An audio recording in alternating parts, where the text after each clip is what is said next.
آج کل پاکستان میں اہم غیر ملکی شخصیات کی آمد و رفت کا سلسلہ جاری ہے۔ پچھلے دنوں سعودی عرب کے وزیر خارجہ ایک اعلیٰ سطحی وفد کے ہمراہ پاکستان آئے، اور اب ایران کے صدر جناب ابراہیم رئیسی صاحب جو ہیں وہ پاکستان کے دورے پہ آئے ہوئے ہیں۔ ایرانی صدر کا جو دورہ پاکستان ہے یہ بڑا اہم ہے، اس لیے کہ ابھی کچھ ہی عرصہ پہلے پاکستان اور ایران کے درمیان بہت کشیدگی تھی اور صورتحال یہاں تک پہنچ گئی تھی کہ دونوں اطراف کی جو سیکورٹی فورسز ہیں وہ بارڈر پہ اکٹھی ہو گئیں، لیکن پھر معاملات جو ہیں وہ ٹھیک ہو گئے، اور اب ایران کے صدر پاکستان کے دورے پہ ہیں تو پاکستان کے ہمسایوں کے ساتھ تعلقات کو بہتر بنانا جو ہے وہ پاکستان کے بھی مفاد میں ہے، پورے ریجن کے مفاد میں ہے۔ لیکن ایک ہمسایہ ایسا ہے جس کے ساتھ پاکستان کوشش کی کہ معاملات بہتر ہو جائیں، لیکن شاید وہ جو ہمسایہ ہے اس کی جو رولنگ ایلیٹ ہے، حکمران اشرافیہ، وہ انٹرسٹڈ نہیں ہے۔ اور آپ میرا اشارہ سمجھ گئے، میرا اشارہ ہے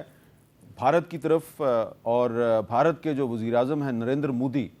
وہ پچھلے کچھ دنوں سے ایسے بیانات دے رہے ہیں کہ اب لگتا ہے کہ ان کا ٹارگٹ صرف پاکستان نہیں ہے، بلکہ ان کا ٹارگٹ جو ہے وہ مسلمان بحیثیت ایک کمیونٹی کے ہیں۔ اور ابھی حال ہی میں انہوں نے اپنی ایک انتخابی تقریر میں جو مسلمانوں کے بارے میں الفاظ استعمال کیے ہیں اس پر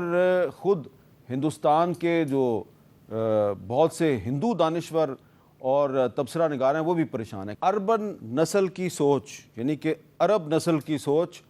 آپ کا اور ہمارا منگل سوتر بھی بچنے نہیں دیں گے، اور گھس بیٹھیا کہا ہے انہوں نے تمام مسلمانوں کو۔ اب اس میں کوئی شک کی گنجائش نہیں ہے۔ تو ایک طرف تو جو مودی صاحب ہیں ان کو کچھ عرب ممالک میں بلا کر ایوارڈ دیے جاتے ہیں، ان کے گلے میں قیمتی ہار ڈالے جاتے ہیں، دوسری طرف یہ مودی صاحب عربوں کو برا بھلا بھی کہتے ہیں۔ تو اب سوال جو ہے وہ یہ پیدا ہوتا ہے کہ پاکستان کی تو جو رولنگ ایلیٹ ہے وہ تو ایسی باتیں نہیں کرتی۔ ہمارے تو الیکشن میں انڈیا کے بارے میں ایسی گفتگو نہیں ہوتی جس طرح کی کہ انڈیا کے الیکشن میں پاکستان کے بارے میں اور اب مسلمانوں کے بارے میں گفتگو شروع ہو گئی ہے۔ تو اگر مودی صاحب دوبارہ الیکشن جیتتے ہیں، جس کے کافی امکانات نظر آتے ہیں، تو پاکستان اور بھارت کے تعلقات کی نوعیت کیا ہوگی؟ اور جو انڈین پارلیمنٹ میں اکھنڈ بھارت کا نقشہ لگا دیا گیا ہے، گریٹر انڈیا کا نقشہ لگا دیا گیا ہے، تو کیا یہ بھی صرف ایک سیاسی کارروائی ہے یا اس کو عملی جامہ پہنانے کی کوشش بھی کی جائے گی؟